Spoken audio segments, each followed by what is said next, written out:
আজকে দুপুরে রান্না করব হচ্ছে মাছের ঝোল আর উচ্ছে ভাজা, যেটা গরমের জন্য সব থেকে ভালো আমার মনে হয়, আমি জানি না।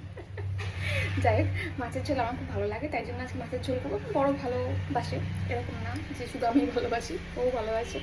যাই হোক, তো আজকে হচ্ছে এটাই মেনু, আর কোনো মেনু খুব সিম্পল, আর খুব সিম্পলভাবে করবো। যেমন হচ্ছে পেঁয়াজ রসুন কিছু দেবো না, শুধু আদা জিরে দিয়ে করবো। তাহলে চলো রান্নাটা শুরু করি।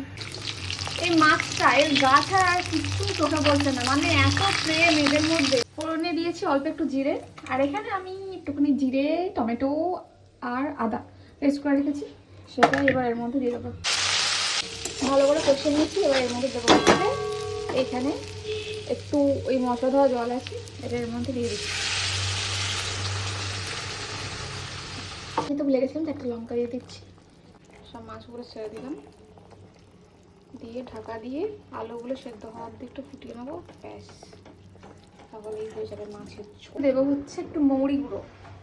এই যে মাছের ঝোলের লাস্টে এই জিনিসটা, এটা আমার মায়ের রেসিপি আর কি।